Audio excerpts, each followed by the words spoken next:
Hello बच्चों, आज हम 14 अक्टूबर 2020 की 9वीं कक्षा की गणित विषय की जो वर्कशीट है हमारे पास वर्कशीट नंबर 44 यानी कि कार्यपत्रक 44 इसे हम हल करेंगे। ठीक है बच्चों, और इस वर्कशीट का हमारे पास शीर्षक क्या है? एक लंबवर्तीय शंकु का पृष्ठीय क्षेत्रफल। तो सबसे पहले बच्चों मैं आपको यहाँ पर ध्यान दिलाना चाहूँगी कि क्या आपको ध्यान है कि शंकु जो होता है उसकी आकृति कैसी होती है? तो ज़रा इसे देखिए, ये जो हमारे पास आकृति है, ये देखिए, ये आइसक्रीम का एक कोन है। हम आइसक्रीम खाते हैं ना इसमें, तो इसकी जो आकृति होती है वो किसकी होती है? शंकु के जैसी होती है। या फिर जब हमारा बर्थडे होता है तो हम अपने बर्थडे पे जो टोपी पहनते हैं, जो कैप लगाते हैं, वो भी हमारे पास कैसी होती है? शंकु की आकृति की होती है। तो आप इन सबको देखकर समझ ही गए होंगे कि ये आकृति हमारी क्या कहलाती है? लंबवर्तीय शंकु। अब इस लंबवर्तीय शंकु में हमारे पास कुछ मेन पॉइंट होते हैं, और वो मेन पॉइंट क्या क्या होते हैं ज़रा हम यहाँ पर देख लेते हैं। यहाँ पर देखते हैं कि ये जो हमारे पास आकृति है, आकृति नंबर 1, ये वाली आकृति, ठीक है, आपको दिख रही है ना? इसमें ये जो बिंदु ए है, ये वाला जो बिंदु है, ये क्या कहलाता है? इस लंबवर्तीय शंकु का शीर्ष बिंदु कहलाता है, जिसे हम वर्टेक्स भी बोलते हैं। ठीक है, शीर्ष बिंदु, ए बिंदु, शीर्ष बिंदु। और उसके बाद ए बी आपकी यहाँ से लेकर यहाँ तक की जो ऊंचाई होती है, ये क्या कहलाती है? इसकी ऊंचाई कहलाती है। और बी सी, जो भी आपके पास शंकु होता है, आपने देखा कि जो आपका आइसक्रीम का कोन होता है वो इस प्रकार से होता है ना? तो यहाँ पर ये जो होता है, ये क्या होता है? आधार होता है। आधार ये किस प्रकार की आकृति का होता है? वृत्ताकार आकृति का होता है। तो यहाँ पर ये जो दूरी होती है यहाँ से यहाँ तक बिल्कुल बीच से, ये क्या कहलाती है? ये वाली दूरी इसकी त्रिज्या कहलाती है, जिसे हम BC से प्रदर्शित करते हैं। और उसके बाद अब हमारे पास क्या है? यहाँ पर AC हमारे पास एक लंबाई मिलती है, और इसे हम क्या कहते हैं? तिर्यक ऊंचाई। ठीक है बच्चों, AC हमारी क्या है? तिर्यक ऊंचाई। तिर्यक ऊंचाई को हम L से प्रदर्शित करते हैं, और जो ऊंचाई होती है हमारे पास साधारण ऊंचाई, इसे हम H से प्रदर्शित करते हैं। और जो हमारे पास आधार की त्रिज्या होती है, इसे हम किससे प्रदर्शित करते हैं? R से प्रदर्शित कर रहे हैं। तो हम यहाँ पर देख सकते हैं बच्चे क्या, कि ये जो हमारे पास तीनों भुजाएं हैं मिलकर एक आकृति बना रही हैं, और ये आकृति हमें किसके जैसी दिख रही है? त्रिभुज के जैसी दिख रही है। तो यहाँ पर ये आपका बेसिक कॉन्सेप्ट है। तो आपको ये समझ में आ गया ना? तो चलिए अब हम आगे देखते हैं। तो अब हमारे पास क्या है? ये जो शंकु है, हमें क्या करना है? इसका पृष्ठीय क्षेत्रफल ज्ञात करना है। तो इसके पृष्ठीय क्षेत्रफल को ज्ञात करने के लिए हम यहाँ पर एक छोटी सी एक्टिविटी करते हैं, एक क्रियाकलाप करते हैं, जिससे हमें ये अच्छे से समझ में आ जाए कि शंकु का जो पृष्ठीय क्षेत्रफल है वो हम कैसे ज्ञात करते हैं। तो बच्चों एक काम कीजिए, आप ना एक कागज़ लीजिए और उस कागज़ से शंकु बनाइए। ठीक है, अगर आप कागज़ से शंकु बनाएंगे तो आपको शंकु इस प्रकार की आकृति का मिलेगा, जैसा कि यहाँ पर दिख रहा है। ये देखिए, ऐसे दिख रहा है ना? अब हम क्या करेंगे? इसके शीर्ष से, शीर्ष यानी कि ये वाला बिंदु, इसके शीर्ष से वृत्तीय भाग तक हम क्या करते हैं? इसको सीधा काट देते हैं। मतलब शंकु का जो भी आपने बनाया है ना कागज़ का, उसको बीच में से ऐसे सीधा काट दो। और जब आप उसको सीधा काटोगे, तो सीधा काटने के बाद जब आप उसको खोल कर देखोगे, तो वो आपको इस प्रकार की आकृति के रूप में खुला हुआ दिखाई देगा। तो ये जो हमारे पास भाग है, हम यहाँ पर ले लेते हैं शीर्ष बिंदु, O बिंदु है। ठीक है बच्चे, तो ये वाला शीर्ष बिंदु हमारा O बिंदु है।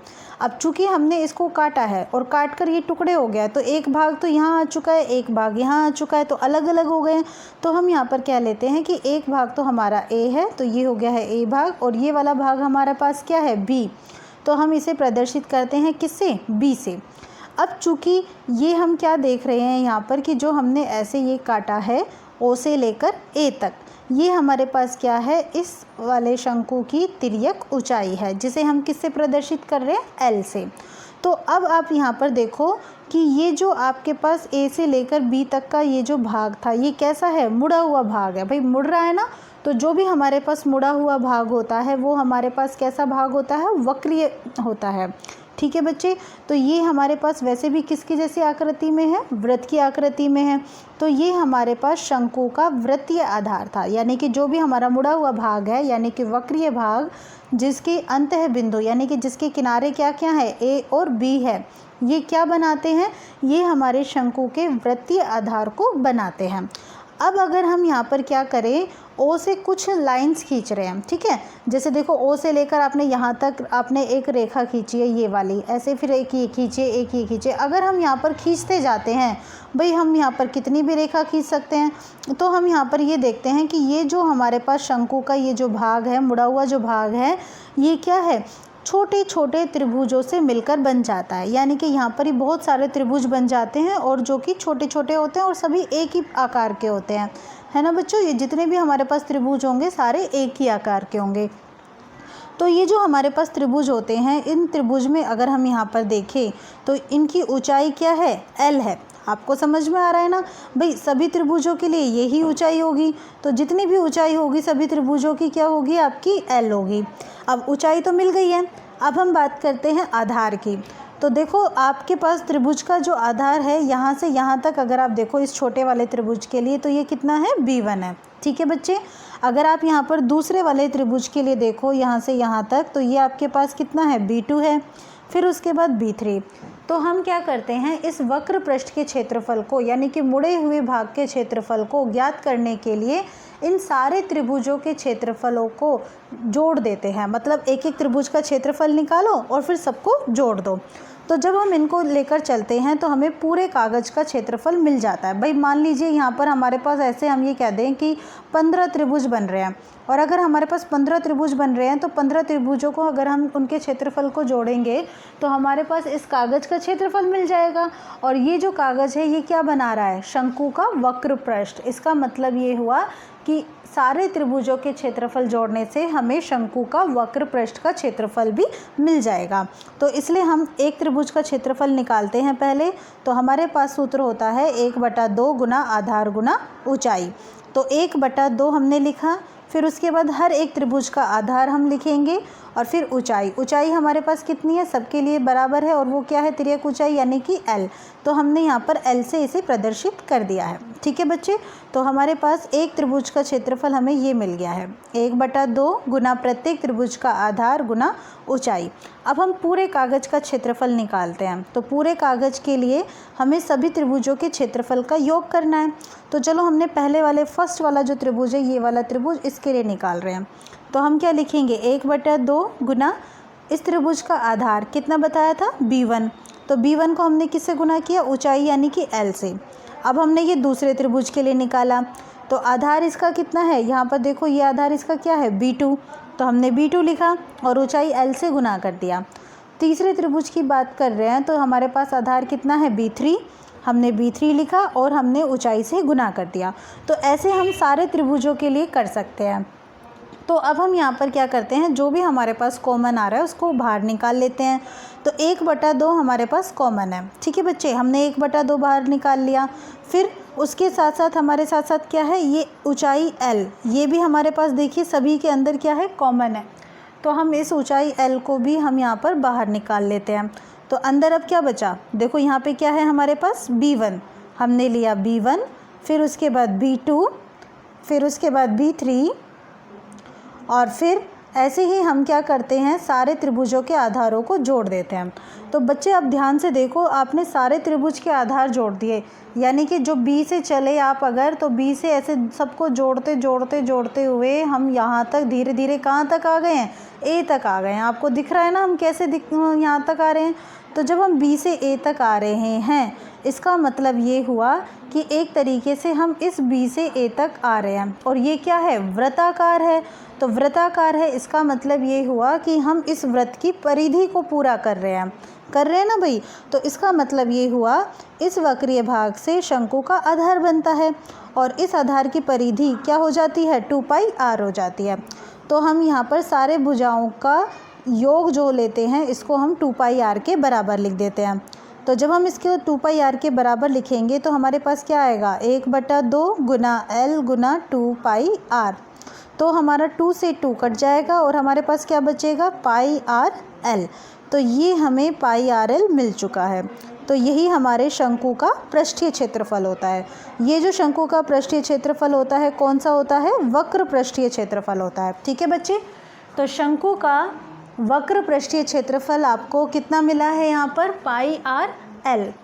अब ये जो आपके पास πrl क्षेत्रफल आपको मिला है, अगर आपसे पूछा जाए कि भाई ये L क्या होता है, R क्या होता है, H क्या होता है, तो ज़रा ध्यान से देखिए। आपके पास तिर्यक ऊंचाई हुई है ना, तिर्यक ऊंचाई किसके बराबर आपको मिली है, L के बराबर मिली है। बहुत अच्छा। उसके बाद आपके पास अगर आप ये सीधी ऊंचाई देखो तो सीधी ऊंचाई आपकी किसके बराबर होती है, H के बराबर होती है। और फिर उसके बाद ये अगर आप आधार की ये लें तो ये वाली जो आपकी दूरी होती है ये क्या होती है, उसकी त्रिज्या होती है। तो आप देख पा रहे होंगे बच्चे कि यहाँ पर हमारे पास एक समकोण त्रिभुज बन रहा है जिसमें हम पाइथागोरस का सूत्र जो है लगा सकते हैं। और पाइथागोरस का सूत्र हम लगाएंगे तो हमारे पास ये तो है H वाली भुजा, ये है हमारे पास R वाली भुजा, और ये हमारे पास जो तिरछी भुजा गई है वो किसकी है, तिर्यक ऊंचाई की, और ये हो गया है हमारा समकोण त्रिभुज। ठीक है, तो यहाँ पर हमारे पास कर्ण यानी कि L, इसका स्क्वायर बराबर होगा हमारे आधार यानी कि R स्क्वायर प्लस लंब यानी कि H स्क्वायर, इनके ये बराबर होगा। तो L स्क्वायर बराबर होता है R square plus H square के। तो आप अगर L का मान निकालेंगे तो आपको क्या करना होगा, इस R square plus H square का वर्गमूल लेना होगा। ठीक है बच्चे, समझ में आ गया ना। अब चूंकि अगर हम क्या करें, इस शंकु ये जो हमारे पास इसका आधार है ना, ऊपर वाला हिस्सा, इसको अगर हम बंद करें तो बंद करने के लिए हमें क्या करना होगा, हमें एक वृत्ताकार ढक्कन चाहिए होगा, है ना। और वृत्ताकार जो ढक्कन होगा इसका मतलब हम यहाँ पर इस वृत्त का क्षेत्रफल ज्ञात करेंगे।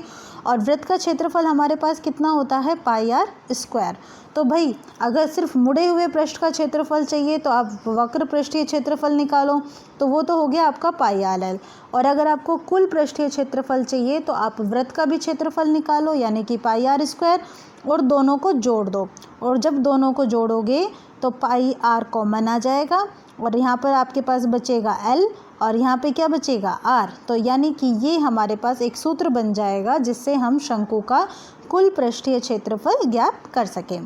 ठीक है बच्चों, तो समझ में आया ना आपको शंकु का कॉन्सेप्ट। यहाँ पर आपने दो प्रकार के क्षेत्रफल देखे, एक तो आपने देखा है वक्र पृष्ठीय क्षेत्रफल, वक्र पृष्ठीय क्षेत्रफल जिसका आपके पास सूत्र होता है पाई आर एल, और एक आपने देखा है कुल पृष्ठीय क्षेत्रफल जिसका सूत्र होता है आपके पास पाई आर ब्रैकेट के अंदर L प्लस R।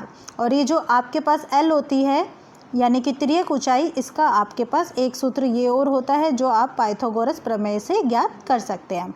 तो इस कॉन्सेप्ट के बाद अब हमारे पास यहाँ पर कुछ प्रश्न हैं, हम एक एक करके उन उदाहरणों को पहले समझते हैं और उसके बाद हम प्रश्नों को हल करते हैं। तो चलिए हम उदाहरण 1 की बात करते हैं। उदाहरण 1, इसके अनुसार एक लंबवर्तीय शंकु का वक्र पृष्ठीय क्षेत्रफल ज्ञात कीजिए। बच्चों देखो समझ लो, आपको बोला है वक्र पृष्ठीय क्षेत्रफल यानी कि आपको पाई आर एल का मान ज्ञात करना है। पहली बात तो ये है, जिसकी तिर्यक ऊंचाई यानी कि L का मान आपको दिया हुआ है कितना, 10 सेंटीमीटर, और आधार की त्रिज्या यानी कि 7 सेंटीमीटर। तो आप यहाँ पर मान रख दीजिए। पाई का मान होता है 22/7, आर है हमारे पास 7, एल कितना है 10, तो 7 से 7 कट गया, 22 को 10 से गुना किया तो हमें कितना मिला 220। और ये सब आपको सेंटीमीटर में दिए हुए हैं, इसलिए आप क्या लिखेंगे, सेंटीमीटर स्क्वायर, या फिर आप इसे बोलेंगे वर्ग सेंटीमीटर। तो ये हो गया हमारा उदाहरण नंबर 1। बहुत आसान है ना। तो चलिए अब हम उदाहरण नंबर 2 को भी देख लेते हैं। उदाहरण 2 में हमारे पास एक शंकु की ऊंचाई दी हुई है, ऊंचाई यानी कि H का मान दिया हुआ है 16 सेंटीमीटर, और आधार की त्रिज्या है हमारे पास 12 सेंटीमीटर, और हमें शंकु का कुल पृष्ठीय क्षेत्रफल ज्ञात करना है। तो बच्चों जब आपको कुल पृष्ठीय क्षेत्रफल ज्ञात करना होता है तो आप क्या करते हैं, वक्र पृष्ठ तो निकालते ही हैं और साथ साथ में उसमें वृत्त के क्षेत्रफल को भी आप प्लस करते हैं। वक्र पृष्ठीय क्षेत्रफल हमारे पास होता है पाई आर एल, और वृत्त का क्षेत्रफल होता है हमारे पास पाई आर स्क्वायर। तो यहाँ पर हम क्या कर सकते हैं, पाई और आर कॉमन ले सकते हैं, तो हमारे पास अंदर क्या बचेगा, एल प्लस आर। लेकिन हमें इसको सॉल्व करने के लिए एल का मान चाहिए जो हमारे पास नहीं है। तो इसके लिए हम यहाँ पर पाइथागोरस प्रमेय की सहायता लेते हैं, और उसके अनुसार H square plus R square का वर्गमूल हमारे पास क्या हो जाता है, एल आ जाता है। तो हम यहाँ पर मान रख देते हैं। तो L बराबर H कितना है हमारे पास 16, तो आपने 16 का वर्ग किया। फिर उसके बाद R है हमारे पास 12, तो आपने 12 का वर्ग किया। अब आप इसको हल कीजिए। 16 का वर्ग होता है 256, और 12 का वर्ग होता है 144। तो आपके पास ये कितना आया 400, और 400 का वर्गमूल हमारे पास कितना आएगा 20। तो हमारे पास L का मान क्या है 20 आ चुका है। अब हम इस सूत्र में इसका मान रख देते हैं, तो पाई r गुना L प्लस r। अब बच्चे यहाँ पर हम पाई का मान हमें दिया हुआ है कि 3.14 रखना है, तो हम 3.14 ही रखते हैं, ठीक है। अगर हमें दिया होगा तो हम उसी को रखेंगे, नहीं तो हम अपनी मर्ज़ी से कुछ भी रख सकते हैं। उसके बाद r त्रिज्या हमारे पास कितनी है 12 है। फिर उसके बाद L कितना आया हमारे पास भाई, अभी अभी हमने निकाला 20 प्लस r कितना है 12। तो अब आप इसको सॉल्व कीजिए, तो 3.14 गुना 12 और 20 और 12 हमारे पास कितने हो गए 32। जब हम इन सबको आपस में गुना करते हैं तो हमें मिलता है 1205.76 वर्ग सेंटीमीटर। तो ये हमारा क्षेत्रफल हो चुका है शंकु का, कुल पृष्ठीय क्षेत्रफल। समझ में आ गया ना बच्चे। तो चलिए बहुत अच्छी बात है। अब हम यहाँ पर हमारे पास जो प्रश्न दिए हुए हैं अब हम उनको सॉल्व करते हैं। तो सबसे पहले हमारे पास जो प्रश्न है इसमें हमारे पास शंकु के आधार का व्यास दिया हुआ है। भाई बच्चों व्यास दिया हुआ है ना, व्यास कितना है 10.5 सेंटीमीटर। जब हमें व्यास दिया होता है तो हम त्रिज्या ज्ञात कर सकते हैं। कैसे 10.5 यानी कि व्यास में 2 का भाग देकर, तो ये हो गया है हमारी त्रिज्या। फिर उसके बाद इसकी तिर्यक ऊंचाई यानी कि L का मान दिया हुआ है हमारे पास 10 सेंटीमीटर। और हमसे क्या पूछा है वक्र पृष्ठ का क्षेत्रफल। वक्र पृष्ठ के क्षेत्रफल का सूत्र होता है हमारे पास कितना पाई RL। इसमें मान रख दीजिए पाई यानी कि 22/7, r यानी कि त्रिज्या कितनी है 10.5/2 गुना L कितना है 10 है। अब आपसे जो कटते हैं आप उन्हें काट दीजिए पहले। तो इसको देखिए यहाँ पर ये जो पॉइंट है हम इसे हटाएंगे, तो इसके लिए हम नीचे क्या लगा देंगे एक 0 लगा देंगे। तो 10 से 10 कट गया, फिर 2 से 2 एकम 2 और ये 11 बार कटा। तो अब हमारे पास बचा 11 गुना 105 बटे कितना 7। अब 7 से जब हमने काटा तो 7 एकम 7, 3 बचा 35, 7 पंजा 35। तो हमारे पास आया 11 गुना 15, 15 एकम 15 हासिल हो गई 1, 15 एकम 15, 15 और 1 कितना हो गया 16। तो 165 वर्ग सेंटीमीटर ये हमारा वक्र पृष्ठ का क्षेत्रफल हो चुका है पहले प्रश्न का। समझ में आया ना बच्चे, बहुत अच्छा। तो चलिए अब हम दूसरा प्रश्न देखते हैं। इसमें हमें कुल पृष्ठीय क्षेत्रफल ज्ञात करना है। देखो बेटा कुल पृष्ठीय क्षेत्रफल यानी कि पाई RL निकालो और पाई r स्क्वायर निकालो, और जो कॉमन आता है वो कॉमन ले लो, बाकी को अंदर रख दो। तो अब हमें क्या क्या देखना है, इसकी तिर्यक ऊंचाई कितनी है 21 मीटर। तिर्यक ऊंचाई यानी कि 21 मीटर हमारे पास L का मान है। और आधार का व्यास दिया हुआ है, तो त्रिज्या आप कैसे ज्ञात करोगे व्यास में 2 का भाग देके यानी कि 12 मीटर। तो अब आप इस सूत्र में इनके मान रख दीजिए। पाई का मान है हमारे पास कितना 22/7। फिर उसके बाद है हमारे पास क्या r है जी 12। फिर उसके बाद L कितना है हमारे पास 21 प्लस r कितनी हो गई है 12। जब हम इसको सॉल्व करते हैं तो हमारे पास आता है 22/7 गुना 12 गुना 21 और 12। 21 और 12 हमारे पास कितने हो जाएंगे 33। तो अब हमें क्या करना है 22 को 12 से गुना करना है और फिर 32 से भी गुना करना है, और फिर उसके बाद लास्ट में अब हमें क्या करना है 7 से भाग दे देना है। तो जब हम इस प्रकार इसको सॉल्व करते हैं तो 22 को 12 और 33 दोनों से ही जब हम गुना कर देते हैं तो हमें मिल जाता है 8712। और जब हम इसको 7 से भाग देते हैं तो 7 से भाग देने पर हमारे पास क्या आ जाता है 1244.57। और ये सब मीटर में है तो हम यहाँ पर लिखेंगे मीटर स्क्वायर। ये हो गया है हमारे शंकु का कुल पृष्ठीय क्षेत्रफल। तो इस प्रकार बच्चों मैंने आपको आपकी जो वर्कशीट है ये पूरी सॉल्व करा दी है। मैं समझ सकती हूँ आपको ये वर्कशीट जो है बहुत अच्छे से समझ में आ गई होगी। जाते जाते मैं आपको ये संदेश देना चाहूँगी कि जब भी कहीं बाहर जाएँ क्या करें, जो भी आपके आसपास हो जिनसे भी आप मिल रहे हो उनसे 2 गज यानी कि 6 फुट की जो दूरी है शारीरिक दूरी वो ज़रूर बना कर रखें। अब हम मिलेंगे अगली वर्कशीट में, तब तक के लिए bye bye tata. Thank you for watching my channel.